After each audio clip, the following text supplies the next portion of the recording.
bothered because I said both of you all are in touch and it'll happen. You know? I'm sure it'll happen. Where there's a will, I also not checked, but now that you were in front of me, I said, let me ask you. So, no. we are live now, so at 6 p.m. All right, brilliant. So shall we continue? All right. Okay. So namaste and assalamu alaikum, Ashish ji. How are you? Very well. Thank you, Yes, Jerry. Sat Sri Akal and greetings from everybody at the Rex Karmavir Global Community. So I would say Sat Sri Akal and copy to all at the Rex Global Community. Yes, and welcome to the Inspire Experience, which we do every Monday. Yes. And the format, as we know, is now by now everybody knows it. It's very simple. It's a very casual, candid, critical learning conversation. Yes. And the idea is to provoke insights for life, teachers and parents about how you can shape and create the path of your own life without really getting stuck in this box and rut of only pursuing traditional careers either in government or corporates or what they call as permanent jobs. And I've always kind of found that very laughable because in a life which is absolutely temporary and nothing is permanent, we seek permanent jobs and permanent homes and permanent addresses. And I find that to be a paradox of life because life itself is temporary, right? There are only two things which are permanent in our life. One is your birth and the other one's death. Right. That is certain. What happens in between, we just need to discover. There's no certainty. Absolutely. And I think the bigger permanent thing is death, even more than birth, right? Because birth, sometimes we don't know because we might be expecting a baby, but you don't know whether the baby will be born or not. But death, once you're born, surely you have to die. But people don't like to kind of think of that. And they fear death. Surprisingly, they all fear death. Absolutely. For reasons best known to them, I don't see any reason why you should fear it. Absolutely. And interestingly, in our Mojosh Inspirator learning, where we share life, leadership, and learning to learn insights, the entire Mojosh Inspirator trigger, which is vulnerability, the biggest power of vulnerability, which most people in the world think is a weakness, begins with the awareness of death. And it's actually an Indian concept. That be aware of your death, because that is what makes life more meaningful, your time more meaningful, your relationships more meaningful, your purpose more vivid and more real, and it gives you a basic mission for your life. And that is what we are promoting now about being missionary passiopreneurs. We're not calling it passionpreneurs. We're going back to the root, which is the original word passio, which comes from Latin, which basically means suffering. That if you're really passionate about something, you're ready to suffer for that journey, right? And I think you had a very interesting journey about, and we will know more about that in the conversation. It's a very checkered journey, as I would put it. Right. It had its ups and downs, but at the same time, it's been a very meaningful journey. It's been a fantastic process of learning, and I still feel that my journey still continues. Very nice. So with that, I'll hand you over to Itu, who'll talk about all your roles and then take you on this conversation for the next 45 minutes, and I'll join in the last 10 minutes. All right. Look forward. So over to you and Itu. Thank you. Itu, look forward. Thanks. Namaste once again, Ashish. Namaste. Welcome to Inspire Experience conversations that we have every Monday. And we try and bring a lot of inspiration from people like you, who are also our Maharatna fellows and awardee of the 2019, and who've done this beautiful journey of learning and inspiring so many people with their checkered journey, as you called it, because your journey has so many, many lessons and so many learnings. Fear not. Go where you want to go. Take your heart along. And that's the kind of journey you have had. So, shall we straight away dive into some conversations by all means, to know more about all that you have done and all that you're planning to do in days to come? Yes. So let's start from Director of Institutes and Management and Social Development to a culinary historian, traveler, writer, TV host. Why and how did that happen? I'll tell you. And how did conflict management to kitchen management? Tell me about that. See, I'll tell you, it's so interesting. Food has been a passion with me. I started cooking since the age of 6 or 7. My first culinary adventure was at the age, since the age of 6. Because Right. I grew up with my father, who was a foodie, right? Mm. But he was also an anthropologist, so I traveled to various parts of India with him. And because of his field work and research, so I was able to, learn and savor different kinds of cuisine. My checkered career, once I finished my graduation, I did my master's, then I did my in English honors, and my first job was that of a tea planter. Mm. I got this job in Munnar in South. And as a tea planter, obviously I was exposed to very interesting lifestyle. It was very bourgeois, Yeah. very feudal, let's be very honest. But I, Yes. honestly speaking, I loved every bit of it because it was A, it was nature. B, there was a lot of fun and frolic despite the hard work. It was also very outdoor. It Mm. was, so it had a lot of character to the whole setup that you probably have been brought up with, in your Mm. own family. So it was Mm. not very difficult for you to understand, structure. Mm. I continued my education. After my graduation, I thought I'm not going to study because I was loving my tea. Till such time, I got my admission in MBA. And my father, being an academician, he said that, look, you must do a post graduation because he's a professor, he was a vice chancellor. So my grandfather was also an academician. And, Mm. so I came from a family of teachers. So he thought that I should continue to study. And finally, I was able to pull through and I was able to come back and start to do my MBA. However, as luck would have it, I must have finished that. I got very actively involved with politics. When it came to environment and nature, why I set up this institute was because I dabbled with multiple things in life. I was always a social activist in my own right. While I was working the tea gardens, also I created quite a right because I was working for the workers' rights and stuff like that. Till such time, I was actually booted out and given marching orders from but it didn't matter to me because for me it was all right. I said one chapter closed, another opens. As they say, one door shuts, another one opens. True. Somehow, there's a very strong maverick in me. you know. I'm a very restless character because I pick up something, I get bored very fast because my quest for learning is something which is unfathomable. Let me put it that way. Uh, I mean, how much can you do the same thing again and again? It gets monotonous. You Yeah. need a sense of adventure. Yeah. And to always, honestly, I've thrived on chaos. Hmm. If I get things normal, it gets very monotonous. You see, Yeah. the real success is that if you're on the edge, you know, Hmm. it's like finding order in disorder, you know. Absolutely. And if you're able to find order in disorder, You there's got a it. natural sense of success. There's a natural sense of satisfaction in you. So this continued. I dabbled with politics. I became a fairly active politician. I Hmm. traveled to Northeast. Tribes and cultures always fascinated me. And obviously, if I'm interested in tribes, culture, and nature, and I'm a mountain boy, environment was the core essence of my learning. So I became the Secretary General of this institution organization called FACT, Forum Against Communalism and Terrorism, which is a huge body. And this was in mid 80s when terrorism was at its peak. Let's You speak. know, so I worked for quite some time till such time. While I was dabbling, uh, I always wanted to set up. I was always an institutional maker. I always wanted to set up an organization. So I worked towards it. Then Dr. Wasson, who was then the head of the Illinois Institute of Technology, Chicago, environment was a big issue.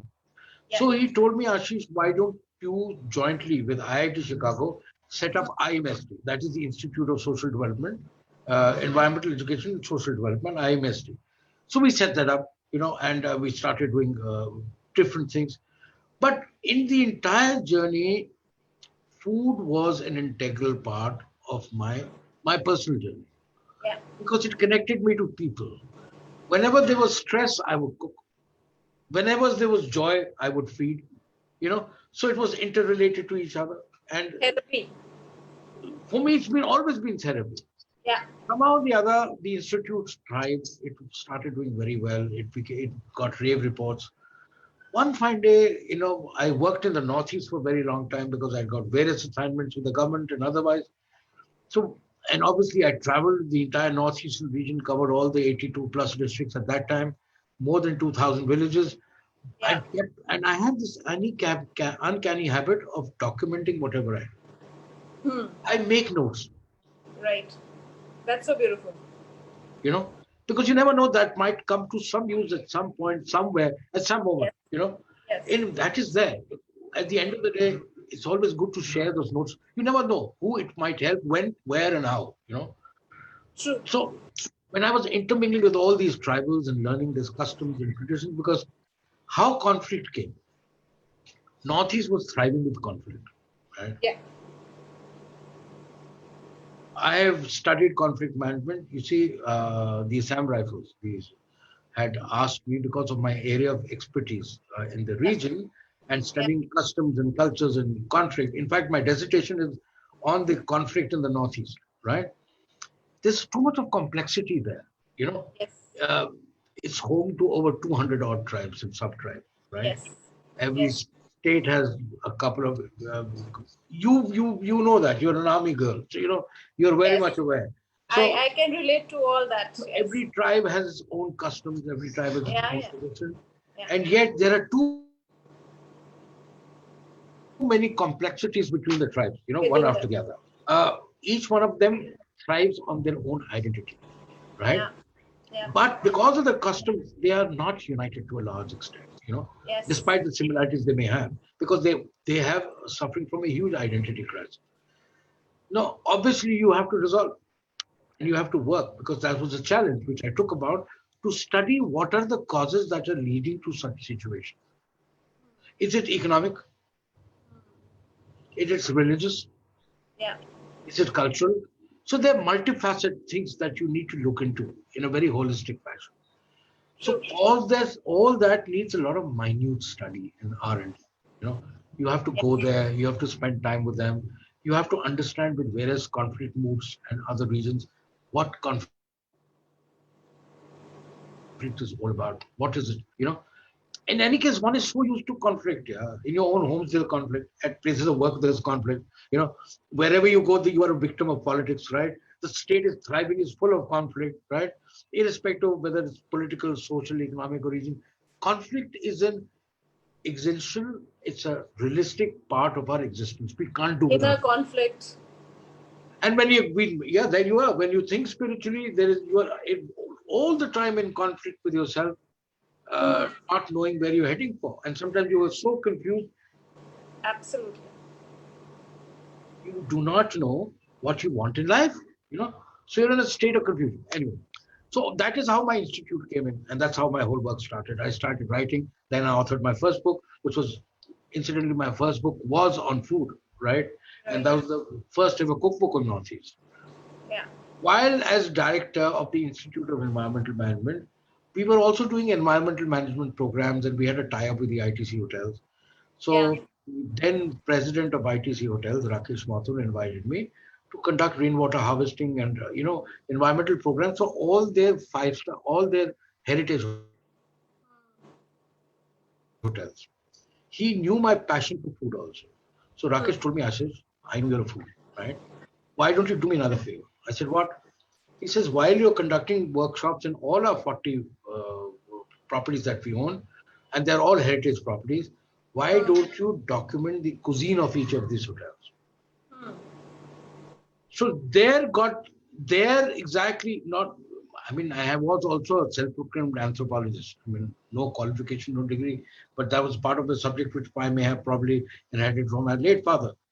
Right. That is how my interest for food history and culture started full time. Hmm. And I found every story that I would visit, every dish that I would eat, had a very interesting story to tell. You Right. know? So that aroused my interest tremendously.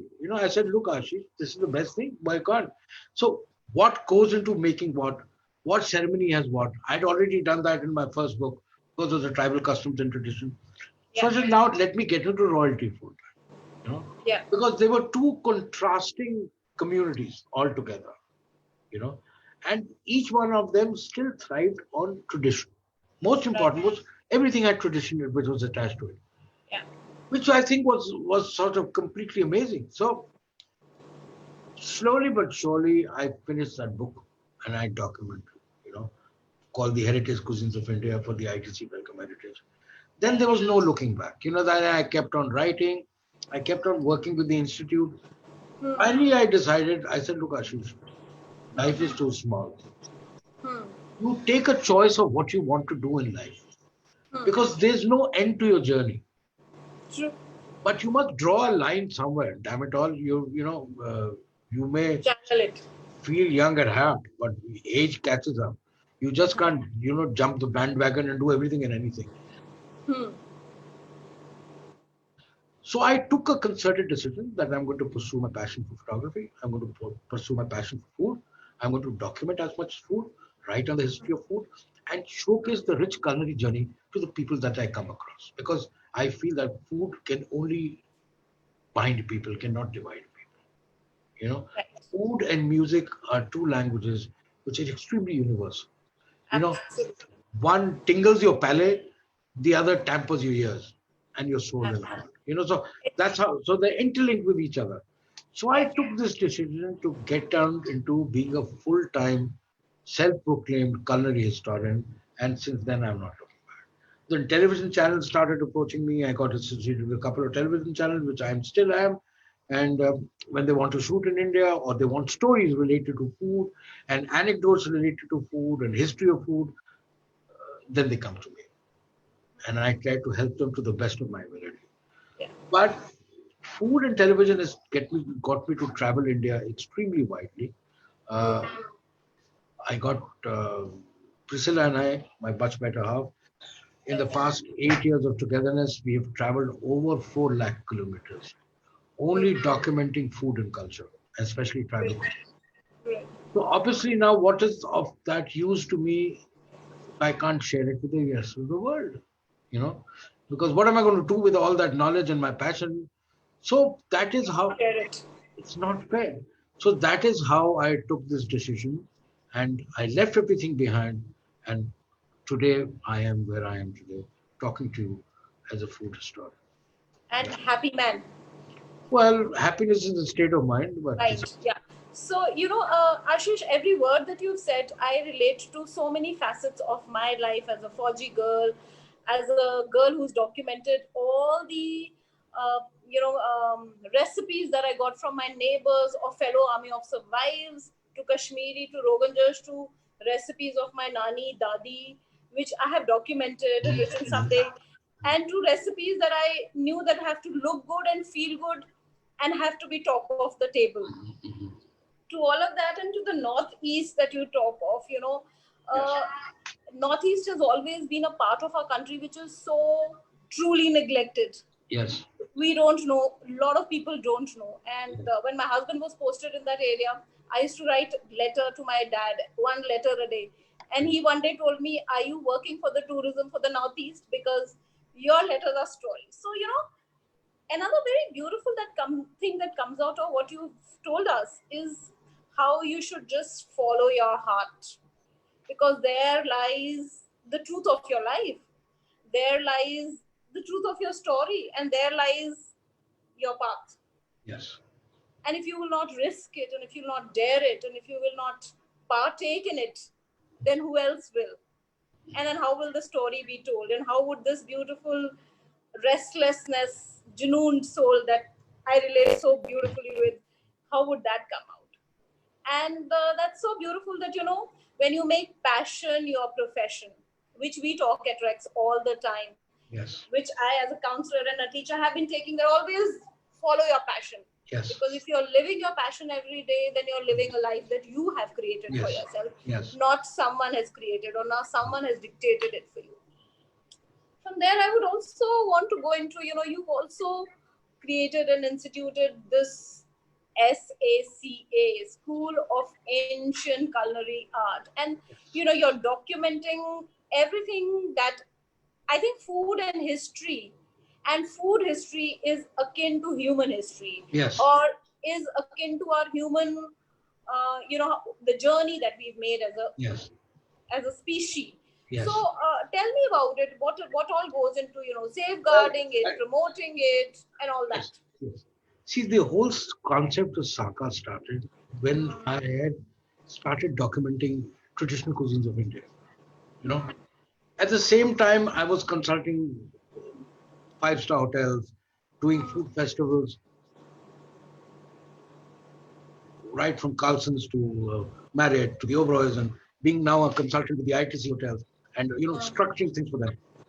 I realized one thing that the job of a chef these days has become very fancy and high profile, right? A lot of our chefs actually study and they come from outside. Either they have studied in LaRouche or Cornell or institutions like that. Yeah, yeah, Very high-end restaurants have come up.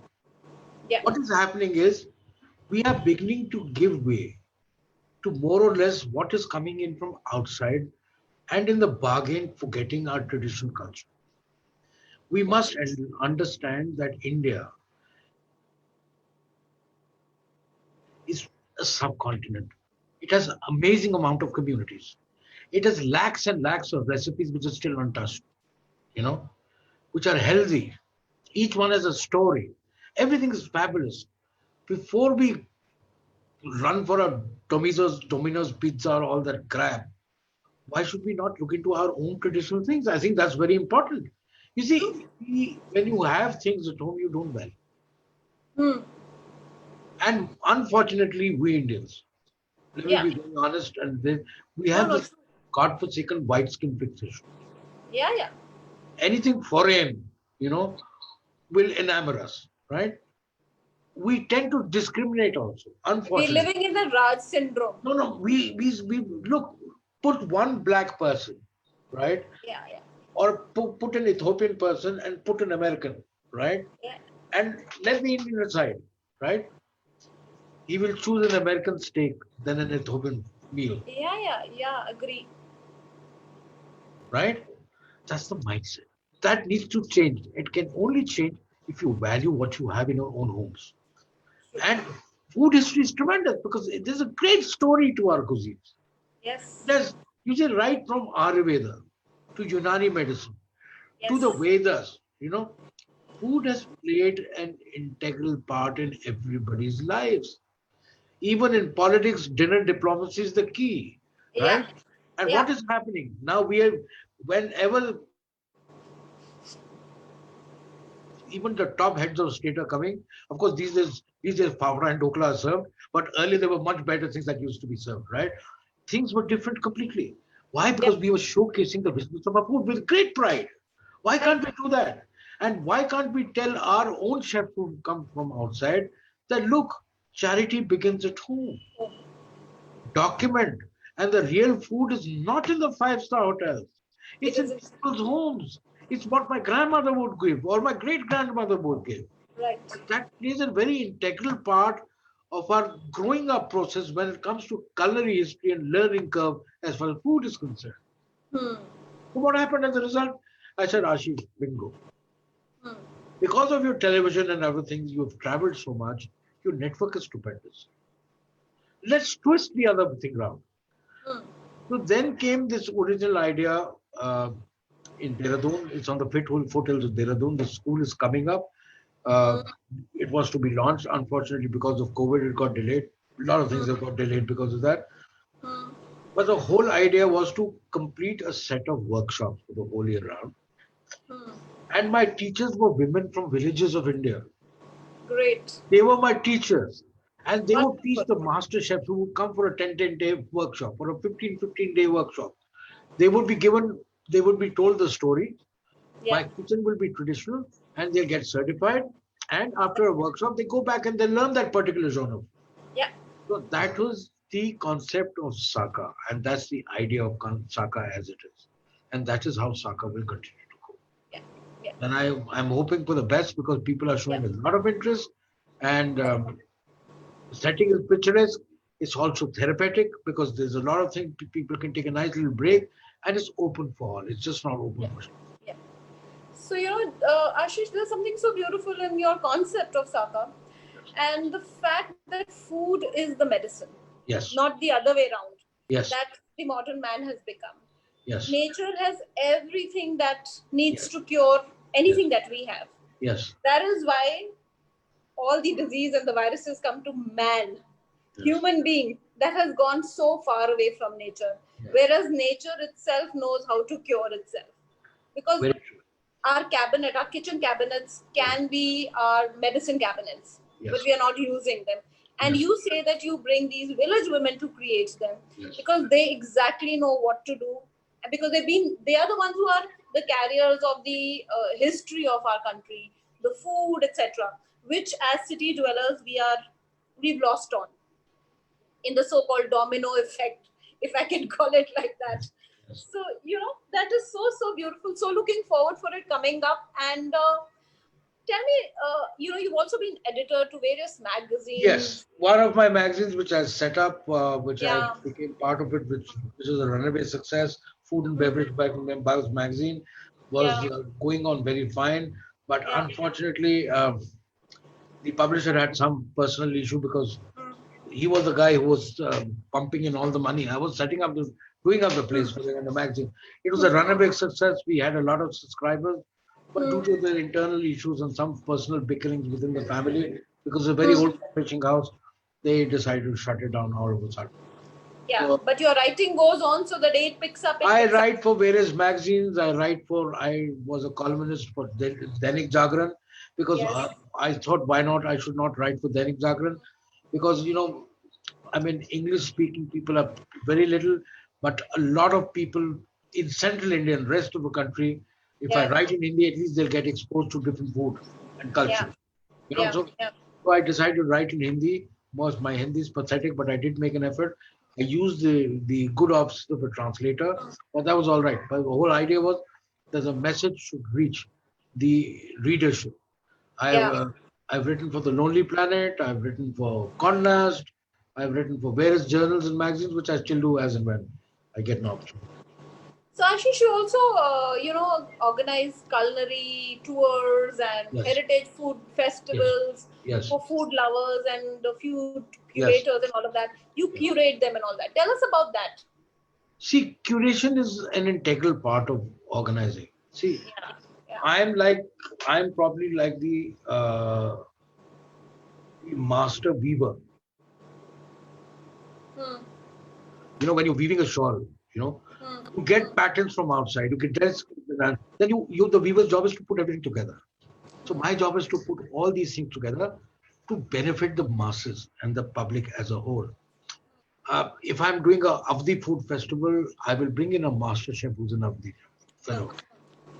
I will get his cooking, right? Showcase his cooking, but I'm the one who does the storytelling. Right, See, it's like bringing in and giving finishing touches to something that you can pick up and structure. So that's how I would work on the festival because right, that is how my first approach went to these five-star hotels to do basically Indian food festivals.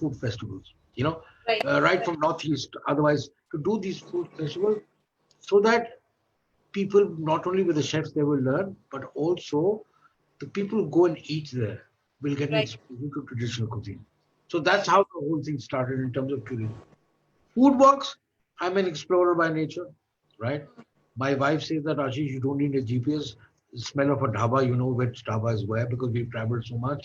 So what I do is there is so much of stories that are attached to it, and Right. there's so many things that are attached to it that it's very important for people to know the story. There's a 100-year-old shop. It has a history. People would want to know, for example, what is the story of Kareem's? How did it come up? Why is it so famous? Why is it so popular? Somebody has to do the storytelling. There are many who are doing the storytelling, but Yeah. I do it out of fun, especially when my friends come in. I'm not doing that for a profession. I'm Right, doing exclusively for a passion right, because I want to show my friends that look, this is my history, this is my right, culture, right. this is the heritage that we come from. So that's why I organize food heritage and culinary. So as you said, Ashish, storytelling is a wonderful and the most beautiful tool to inspire people, to Yes, even it make them is. learn and Yes, to it give is. them the message in the learning. And Yes, it at is. Rex, we do the same. We bring in I so know many that. people. I know that. We bring in so many people, and then those books go into Jerry's Karmakari books to get out the learning, because storytelling has that power to inspire, and it stays on, and it inspires. So that's the most beautiful thing. So Ashish, so many magazines, National Geographic, Condé Nast, Inside Outside. Inside Outside is still one of my most favorite magazine. For a lot of reasons, and so many other. Then the Woodpecker film, all of that, and you've been on advisory board for all of that. So Yes. many. I mean, if I go on to read the things that you do, there are so many passions that you follow. And as Jerry was saying, that we call them passiopreneurs, and you are a very fine example of that. Tell Thank you me so the much. quest behind all this, being a passiopreneur or being this person who follows his passions. I'll, What is I'll, this? I'll tell you. I'll tell you. I'm a people's person. Great. I can never be alone. Hmm. I feel miserable when I'm alone. Hmm. Hmm. When I was during lockdown, I was beginning to feel psychologically miserable. I talked myself out. So I started my series called Candid Conversations. You know, Hmm. and I started talking to people. And on Instagram, I'm doing this regular things called Candid Conversation. Little did I realize that I've already done about 30, 40 of those. You know, talking to different genres and talking to different walks of people from different walks of Yeah. life Yeah. who can give inspiration to others.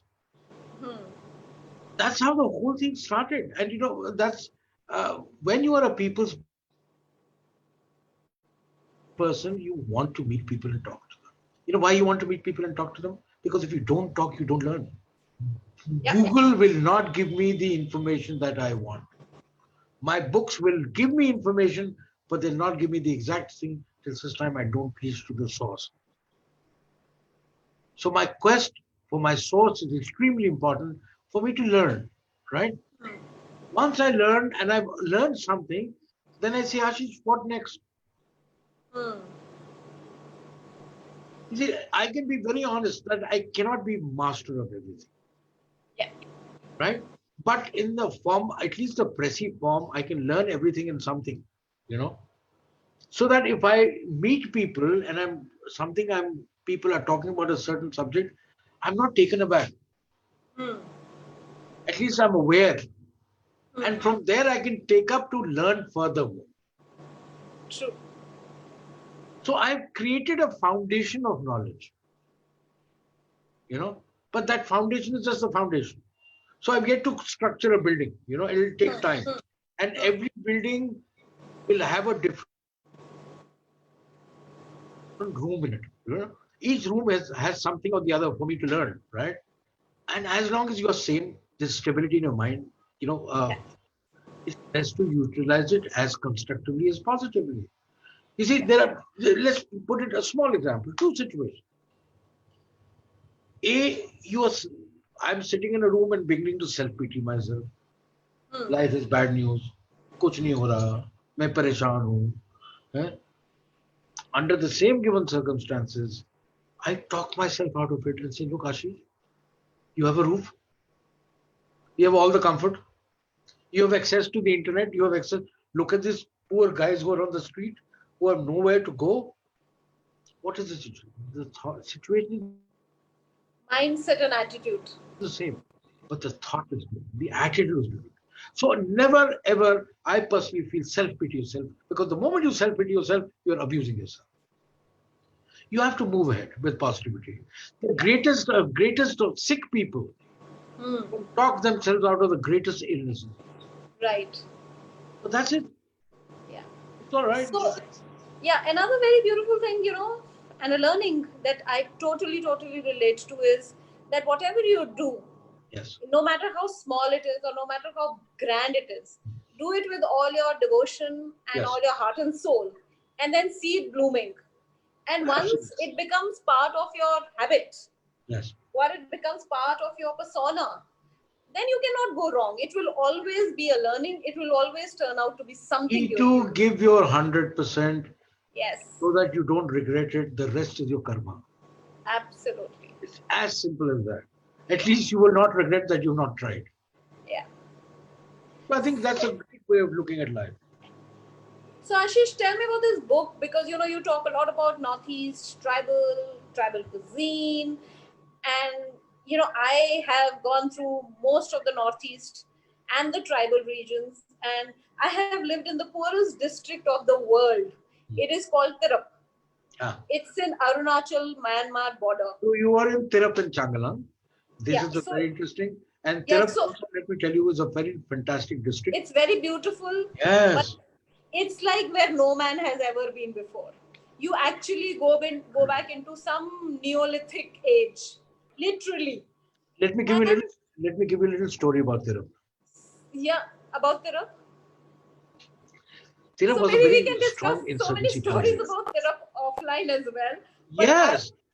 Yeah, I you know. want to ask you, and I have seen that life close and about, although with a lot of security around and all of that, Yes. but I did get a lot of peep into that life, and I have seen it up and close. And you've done a book on Northeast tribal cuisines of India, and Yes. I'm sure there would have gone a lot of stories and a lot of Yes. research into that. Tell Yes. us about that Tirap story also, and that this book. See, I'll tell you. You know, when I was associated, I worked as the advisor to the governor of Mizoram also for some time, and Hmm. also the social development advisor of Assam Rifles, which is a paramilitary force, because of my knowledge. So my job, because of my existence in the Northeast, was to sensitize some of the officers who would come down on the local customs and traditions of the Northeast. Because you see, what happened is one Mr. Ramaiya comes all the way and ends up in Tirap, right? Tribals are very sensitive people. You know, if you don't understand the sensitivity, and then, even paramilitary forces, the armed forces, cannot do anything if they don't win the hearts of the locals. True, true, No true. matter, insurgency can never go. On the Yeah, contrary, it will continue going ahead and ahead. Force does not work. You true. have to. How I learned from the tribals was I ate their food. I learned how to cook their food. And going in a place like Nagaland or even in Terap and Changalang, Yeah, sitting with the Wangchus yes, next to Namandava National Park and cooking their traditional meal, and coming from a Punjabi, right, yeah, who's cooking a traditional meal, immediately the connect is very strong. true. The bonding is fabulous. Yeah. They relate to you. Mm. So that's what it is. So that's how my journey started. Excuse me. That's how my journey started. And it was a very fascinating journey. Yeah. So that is how I started building up. And that is how I started documenting the customs and tradition. Because the world needs to know how rich they are. Mm. The world needs to know how healthy their food is. Yeah. Today, what is happening is the same jargon is being said by everybody. Use raw vegetables, use this because it's corona fear, right? Yeah. The recovery is very, very high uh, in the Northeast as compared to the It other is. parts of the world. Right? Yeah. It's the diet and the lifestyle. Yes. It works wonders. So that's what it is. Yeah. So there is so much to ask you, Ashish, and your work with BBC, Nat Geo travel series, your food series, Sorry. yeah, and the book that has got commissioned on the royal cuisine of India. Yes. What keeps you going? My zest for information, and my zest and passion for food. Hmm. That keeps me going. Hmm. That's the only thing. And what would you like to tell the young people who are? Excuse me, I think I have a bad throat. So sorry. The coffee So, that got to my throat. are you fine? Yeah, much better now. Thank you. So how do you keep that spark burning? How do you keep that fire going? what is it? That's what I'm wanting to know, and that's what would be the great learning for all of us, and for especially our young audience. What is See, that the special? youngsters need to understand one thing. Reality is not Google. Reality is not the internet. Reality is not mobile phones. What is happening is a lot of these youngsters' mindsets have changed. They live in a virtual world than a real world. And sometimes I myself get confused whether are we actually in a virtual world now than a real world, because you and I are communicating virtually, True. right? And here we are preaching them to be real. Yeah. It's the circumstances that have caught us, Yeah. have caught us, that we have no choice. But the youngsters have the energy. They look. Let us be very honest. Look at Rex for that matter. See how many youngsters are coming forward, and some of these youngsters have such amazing stories and inspirational stories. It's unbelievable. One could not imagine that we'll have youngsters like these who made a marked impression in the lives of so many people. Hmm. So I think the youngsters need to understand and realize that there's a real world. They should be first and foremost be honest with themselves. Number one. Number two, they should not hesitate experimenting. Number three, they should not have fear. Because if they have fear, they'll not be able to succeed. Yeah. So they should Fearlessness. fearlessness is very important. And Dare follow and your risk. heart at the end of the day. Follow your passion at the end of the day. Don't get bogged down by society. And then you can Do create. exactly and follow what you think is right. Worst comes to worst, you will go wrong. And that'll be learning. In life, there are no mistakes. There are always lessons. Yeah. True. Don't stall the rebel in you, because the rebels become the most efficient in the long run. True. I have known that for a fact. I've studied very closely the surrendered militants Rest. who are success stories today. Hmm. You know, I'm doing this new. Let me tell you a very interesting story. Do we have time? We have about 2-3 minutes before I call in Jerry, but yes. So it's a very small story, but I'm doing this very interesting series for a very big OTT this thing network, and this is called the Unsung Chefs of India. Something on the lines what Rex has been doing for quite some time. Handpicking unsung heroes, right? Right. For Right. me, I have had these unsung chefs. Hmm. One of the examples of a story I'll give you, is this 86-year-old lady from Assam. Hmm. She got widowed at the age of 28, 29. Hmm. But she had two children.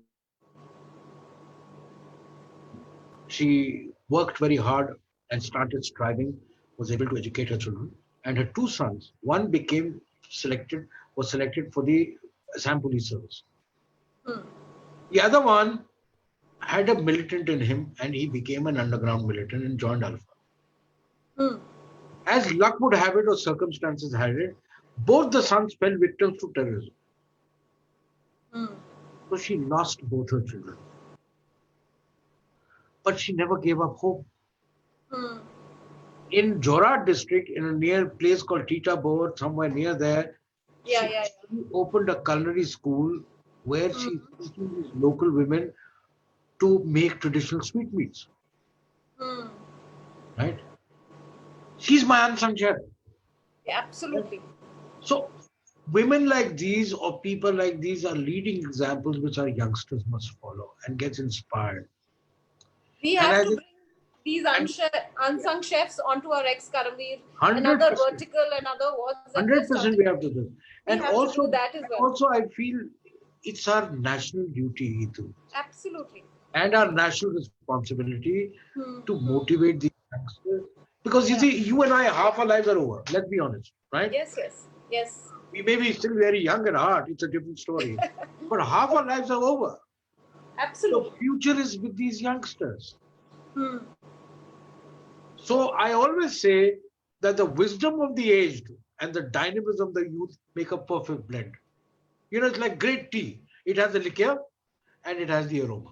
It blends beautifully, and Yeah. that's what we need to do. And uh, is it we might not succeed all the time, but there are times out of 10 cases, if we succeed in three, our mission Yeah, is and successful because those three will further spread them. It's like a chain absolutely. reaction. Yeah, yeah, and we have to work for those three, not keeping in mind how many number we will succeed in. Truly, we have to be very industrious in our functioning, and we have to look into it in a very holistic fashion. You True. know, and we will not be only doing justice to what we know.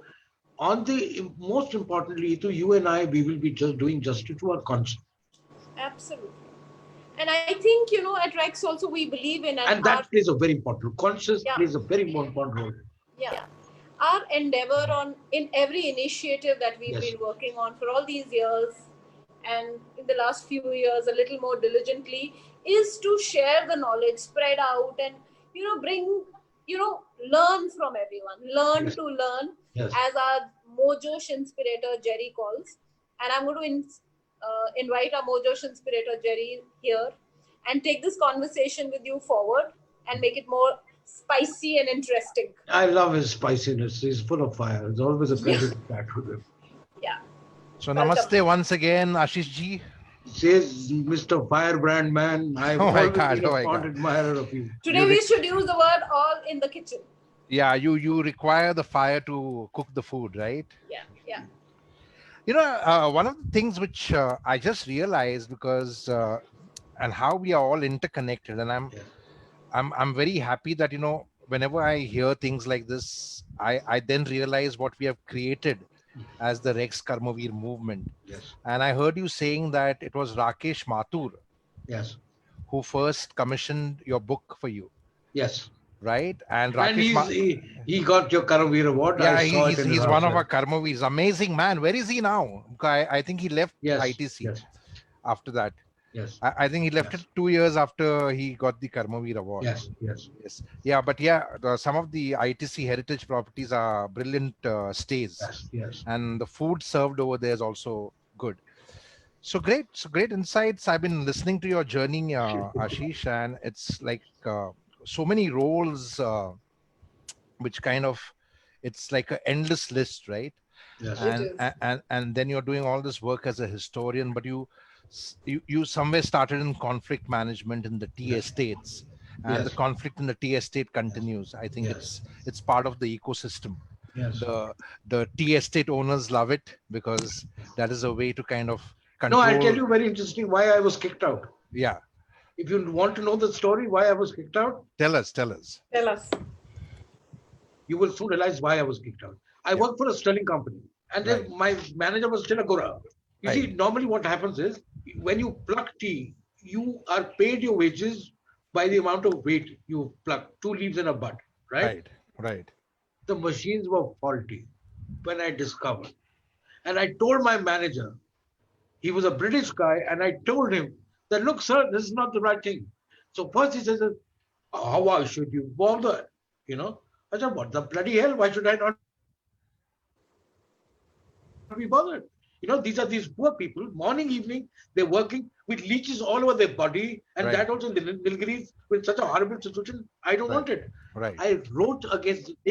I wrote against the company to the Labour Commissioner. right, And that area was full of leftists because right, there are Kerala and full of a very strong left. So they made this into a political issue, right, right? right, right, I used my political acumen to a little bit because that time I was an active politician, right? right. So But you worked in the tea estates in Kerala, is it? yeah, I was in Kerala, and not only in Kerala, I was also in Kunnur. Okay, So I worked okay, there. So okay, okay. it was absolutely, but for not more than a year and a half, 2 years at the most, because Right, then I came back to study my post graduation. So my father wanted me to study, but that was a great experience. They gave right, me marching orders. right. But surprisingly, whether it's the tea estates in Kerala, which is down south, or the tea Yes, estates in the northeast and in yes, the east, yes. the politics is the same. The parties may be different. The No, politics are the same. there's a difference. There's a No, no. difference. When I say politics is the same, I'm not talking about the party ideology. I'm talking about the way politicians behave when it comes to labor and the capitalist. That treatment is the same. Because they've always led a bourgeois lifestyle. They are feudals. We were feudals. Right, A right, man like me, right, just a 20-plus-year-old young man, gets about 11 servants and 14 servants in a beautiful right. fancy bungalow. It's the Raj hangover. It's a Raj hangover. What do you expect me to do? Right, My waiter would be dressed properly. I was having the best caramel pudding. He was doing right. all the bakes and everything. There And was a then ceremony that was and then attached. somewhere the tea estate owners, of course, are a very entitled lot because they are the Now what has owners after happened is, all. They are the so now what has landlords. happened is times have But changed. sometimes the tea estate managers also come across as a very entitled lot, Which is true, which is true. right? But tea was not easy because it was tough. Had nothing, no social life. There was the only source of entertainment for them because working is hard. You get up at 4 o'clock in the morning. You have to handle labor. You have to handle wildlife because it's always surrounded by jungles. There are But multiple things you're handling. and I appreciate all of that. But what I'm trying to say is, what about fairness and fair wages for the labor who grows the tree, You see, grows the tea? what was happening was, Jerry, some companies were fair. I will not deny the fact. There are certain companies, but there were small tea garden holdings who had just one or two gardens or three because there was a company policy you had to follow. You Right, couldn't mess around. Corruption was within the small faction, maybe at a managerial level or the other thing. For example, armed forces or any other force you took, you the army chief doesn't know that money is being taken for doing a medical test or something. right, So right, corruption is regionalized. right, right, It's only big corruption and scams which are nationalized. right, There's a world of a difference here. But right, these are small things. So right, sometimes the management also doesn't know because you will have the Bada Babu coming in, the Bada Babu will come in, all the suppliers, there's commissions attached to suppliers. Who's going to check? You right, don't nobody from the head office is coming down to check, right? right. So from a conflict in a tea estate, I would like to now provoke some thought-provoking insights to, especially to your current realm of expertise, which is food. Yes. From conflict in the tea estate, we come because I heard you speak about how we need to promote Indian food Yes. and how we have this foreign foreign hangover, the Gora Yes. hangover as we call it, right? And how most of your fine dining restaurants are mostly restaurants which cater to the Western food genre, right? While the desi food outlets are mostly seen as down market, or I think it's the overall The trend, perception which Jerry, the trend is changing now. the What trend is is back? Yeah, the what is trend is backing is changing, the but yeah. yet I'm coming to the specific conflict that I'm talking about over here, which is, and then you have all these new age chef turned entrepreneurs Yes. who are starting their little chains and Yes. Yes. food, what do you call them, food stalls, what are they called in Mhm. the supermarkets, the food court Food courts. Yes. counters, right? And then you have these people, some of them even call their enterprise copycats, and Yes. they're copying and plagiarizing Mhm. food which is belonging to traditional families who are khansamas or bawarchis, and there is no question of royalty or IP protection over here. Mhm. For example, my favorite tunde kebabs. There are outlets galore which have exploited tunde kebabs, right? Especially the galoti kebab, which should have been a trademark, which should have been a patented thing, but it's not there. So, what is your insight on this kind of plagiarism which is happening in the food industry? See, there are one thing. There are two things I can tell you. When it comes to a chef or a meal, nobody in the world, if I make one dish, nobody in the world can make the same dish as I do because I have my own particular barakat. Right, Either they will make it worse than me or they'll make it better than me. right, right, It's very simple. I mean, right, that's a very clarity. right, What my mother would cook, I can't cook like her. I can maybe learning from her. I can improvise and make better than her, or I'll Right. be worse than her. Right. Right. As simple as that. When it comes to recipes, you see, recipes also have been passed on from generation to generation. Right. Right? Nobody has painted it or documented it. Right? Food is like a Right. painting. Right. Right? If I'm doing a Mona Right. Lisa, Right. right? Let me put it that way. If I do a Mona Lisa, I do the same Mona Lisa with maybe a little birdie on the side, or Right. a couple of nice little drape shawl or something of that sort. Right. The original structure will remain Mona Lisa, right? Right. Right. The painting will change, right? The name will change. These are ideas that are inspired from certain recipes.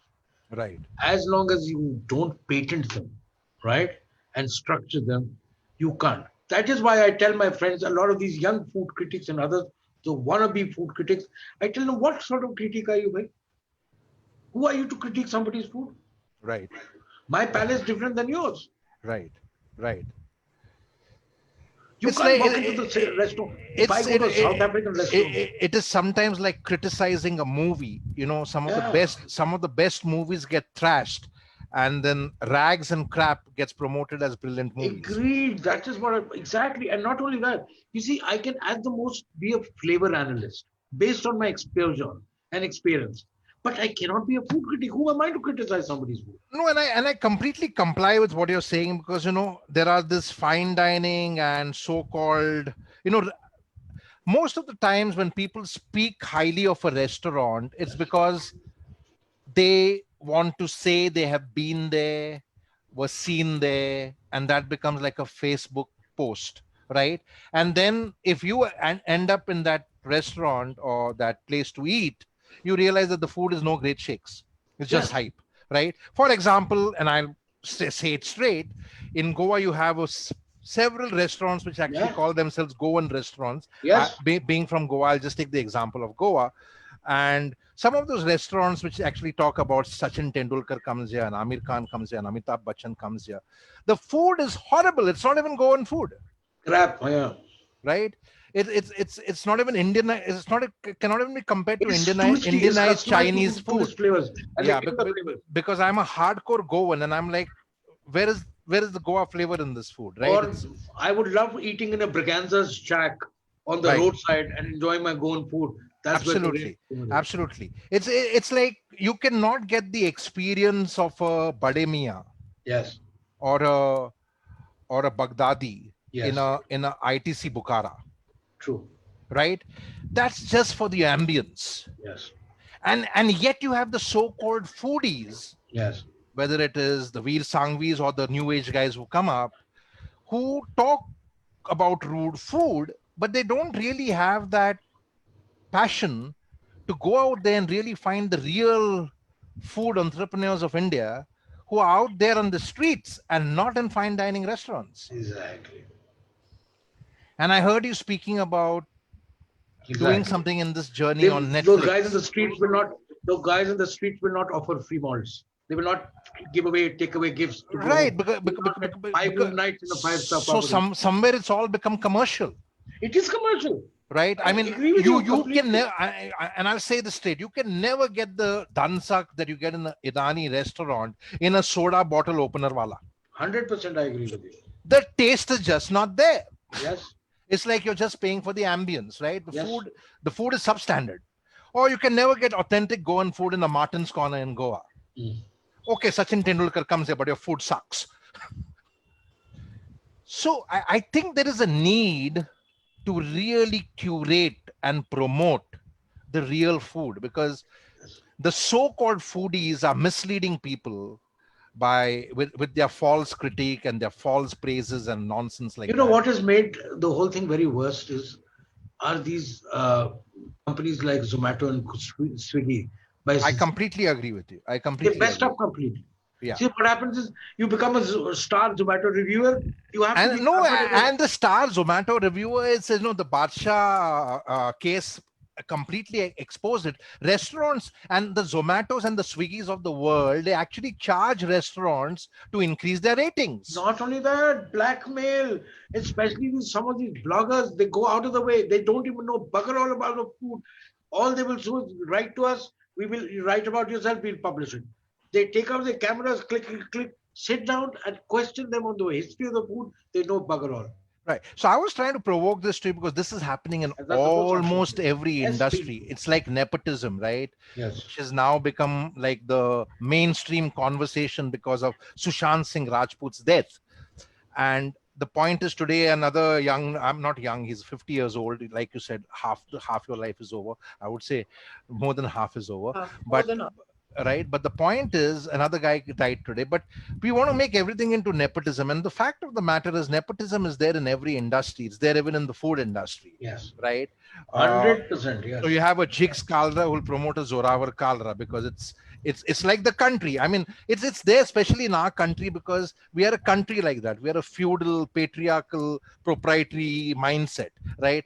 Pass on the country from father to son, so he'll become the next prime minister and the daughter will become the next prime minister. So the same thing with the Kalras of the world and whoever else is there in the world.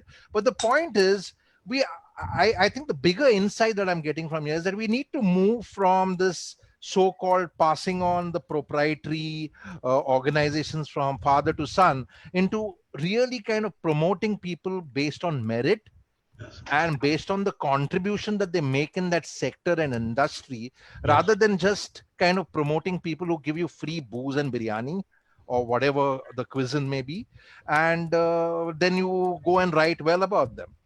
I find what Veer Sangvi writes to be deplorable and despicable. Well, Have I that's your put it? opinion. In some ways, yes, I agree. But in some ways, you're right. In some ways, I agree because I'll be very fair as a food explorer because I Right. study and I read I'm and I read a lot provoking of you. My job and I is to provoke you. read a lot of food writers. Right. Some of them are starkly honest and they're very Right. good. Right. Veer has this uncanny knack of writing well, Right. right? Sometimes I don't deny the fact that he gets carried away. Most of them get carried away. Right. Especially when you go to a five-star hotel, you're Right. treated like and you have a personalized butler right next to you. Right. You're put in the presidential suite. There Right. are you're given a business class ticket to fly and come back and go Right. back. Right. He will not write wrong. He has no choice because he has been professionally bought over. So then I would like you to rephrase your words. It is not that he would not write wrong. He would write wrong because that's wrong for the reader, but he would write what is right for the promoter. Exactly, but half And of the them are person writing for who the has promoter. buttered his bread and put jam on it along with ketchup and whatever else, right? So that's what you're saying. Yes, I agree with you. So that is you kind of balanced it. I was being a little more stark in saying I find it rude to read about rude food, right? Because he's created that space for himself, but he's misleading people, like a lot of people in the music industry do and the movie industry do, and now all your apps do. Because I think that's a dangerous proposition. Because slowly, what is happening is all your ratings can be bought, Yeah, I agree. right? And then the real talent is getting neglected. I find this to be more appalling than I'll nepotism. tell you, I'll give you a small example. I was appalled. I was never new to this Instagram thing here. I was shocked, right? Right. And I started doing my candid conversations, and I had just about 200, 300, or 400, 1,200 followers to start with, all my friends. As slowly my following began, the moment I crossed 2,000 plus, one guy approached me. He says, "You want to increase your followers?" I said, "How do I do that? Because I don't know many people. Where can I?" He says, "No, you pay me X amount, you will be able to increase your followers so much." I said, "How?" "Oh, we'll charge you very reasonable, only 500 rupees for 1,000 followers."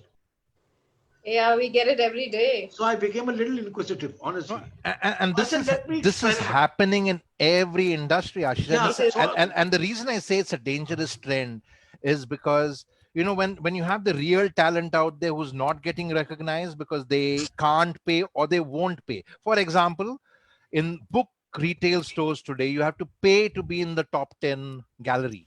Yeah. Now, you have a real book out there, which is really good stuff. And then you have Chetan Bhagat on number one position. I say it loud and I'll take names. Yeah. I mean, who reads Chetan Bhagat? Yeah. Right? You have the music industry, you have some real talent out there, and the Honey Singhs of the world will be promoted. Yes. So this is dangerous because you are actually subduing real talent, doing a disservice towards them, and in that process could lead to a lot of heartaches, pain, and very, very diabolical things are being done towards them. And the same is happening in the food industry, right? Look You at the you chefs. you I you will mean, have some of the chefs, it's unbelievable. you will have some great chefs in Who some are of the never given five star hotels. who are not being given an opportunity to rise. Absolutely, because it all depends on how much what's your rapport with the head chef or the sous chef or Exactly. whatever you call it, The right? executive chef, yes, he can make you or break you. But that and I think this trend needs to be contained. Any insights on how you plan to do this, since you're doing a lot of work in this particular field? So see, Something five which would fin- even work for other sectors, maybe. five fingers make a fist, Right. right, Jerry? People like you, or my thought, which aligns with yours, or many others join hands, will make a difference. Right. If it's left to you alone or left to me alone, we will continue to strive. We will only get frustrated because single-handedly you can't change. No, let's be honest. Irrespective of response. See, we need a cover. There's always a platform. Right. We need to bring like-minded people together. Like you are doing a fantastic job of bringing the like-minded people to break the system. The system which is set only and molded to only suit a certain section of people. Right. The masses are completely ignored Right.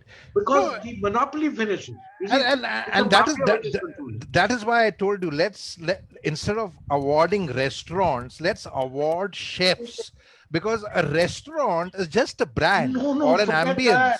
The Right food is from brought to life by right the from chef. Times Food or any other international restaurant awards are all paid for. It's No, a bloody racket. that's what I know. And then I find it very surprising that all these guys who buy those awards proudly put it on their Facebook that I got the Times Life Award for food.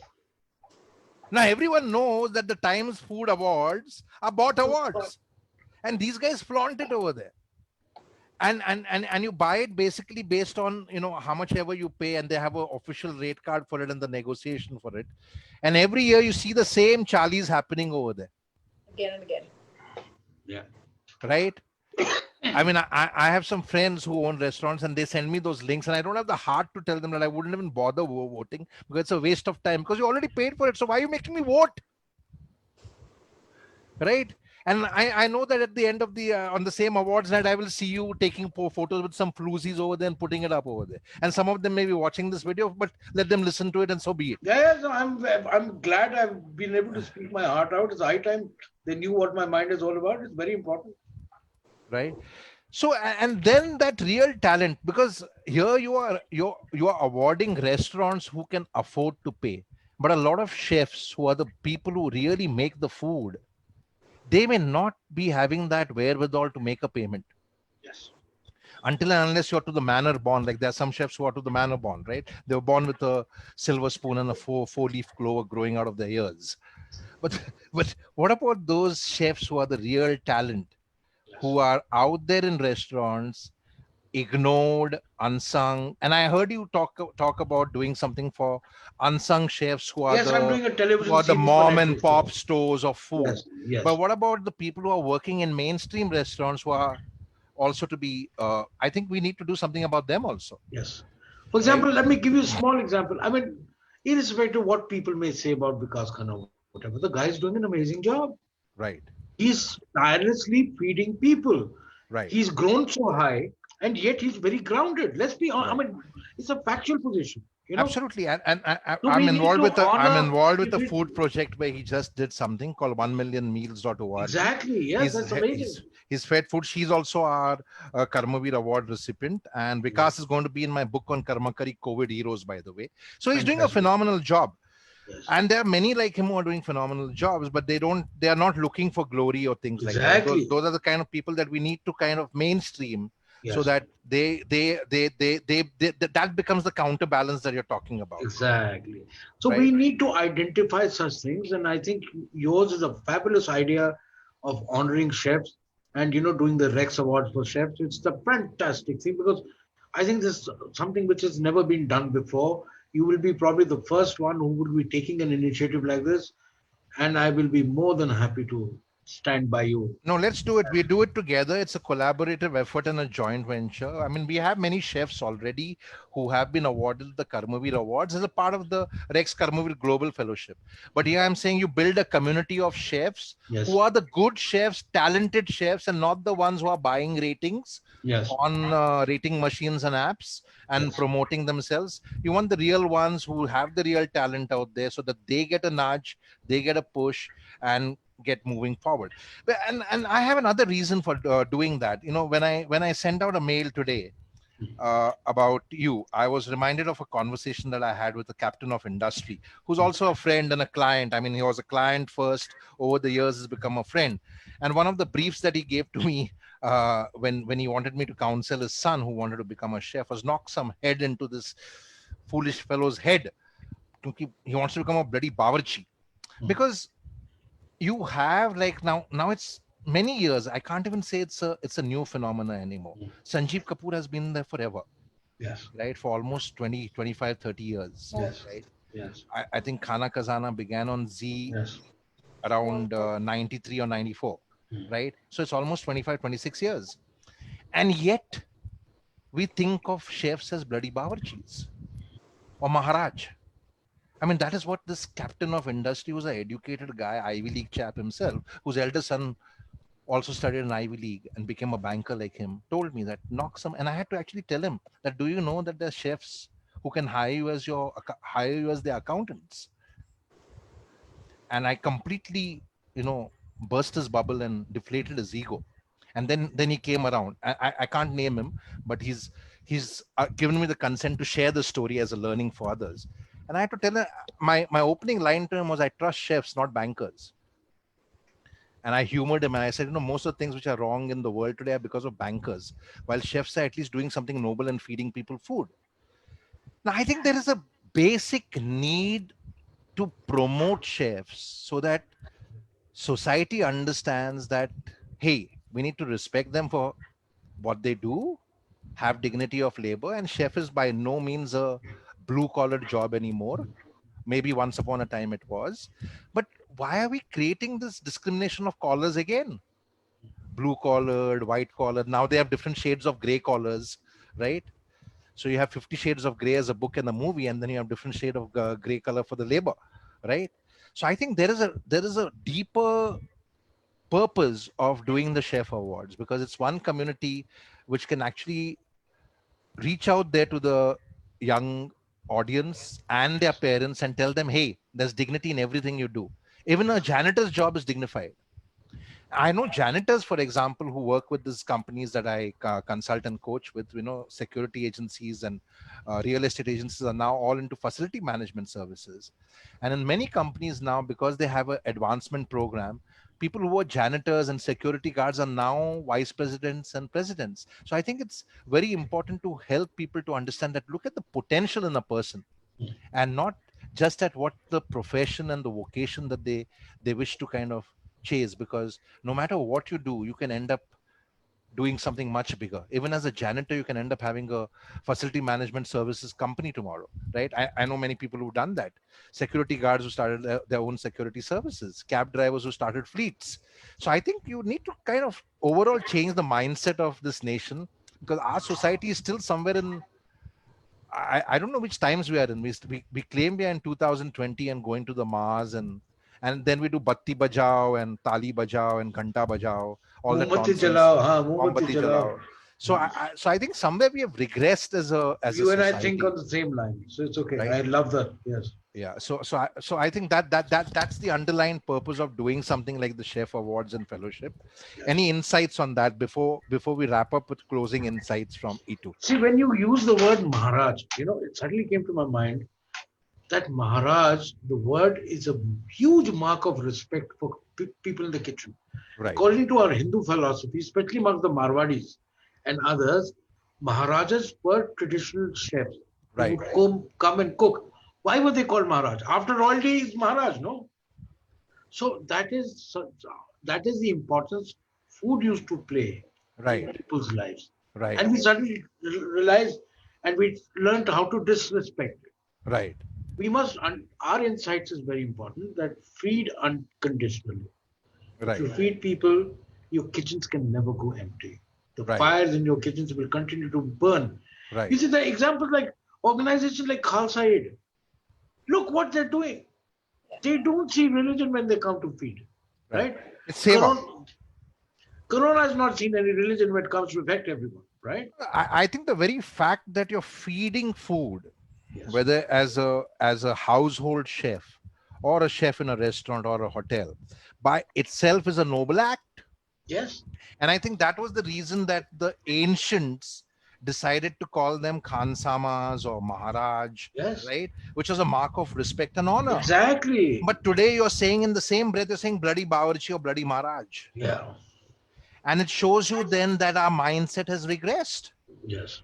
And that's a very brilliant insight that you brought up, that the people in the ancient times had given them that elevated status as a Maharaj, Yes. because you are the one who's feeding us our food, Yes. right? Yes. And I think Also, I'd like to add here, in the army or the armed forces, when they go for exercise or in the war zone, the first thing to set up is the kitchen Yes. and the mess, so that the food is taken care of, because a Yes. well-fed army would do a better job. Yes. right, And same goes for all of us. right, absolutely. And I think we need to Yes. restore that dignity again, and Absolutely. that should become the underlying purpose of the fellowship and awards. And I'm glad that we are collaborating for that. So with that, I conclude. Thank you so much for the brilliant Thank you insights. so much. Pleasure having you with us at the Inspire Always a Experience. pleasure. Always a pleasure. So if there are any closing And thoughts for from me, you, it's a great honor to be part of the Rex family, and you have my unconditional support at any unprecedented time that is required of me. I'm thank you always so much, sir. Thank you so much, Ashish. Thank you. Thank you. Brilliant. Ichu, thank you so much. Thank Stay you. safe and stay healthy and stay We're blessed. looking Thank you forward so much. to curating and doing the Rex chef Absolutely. pods.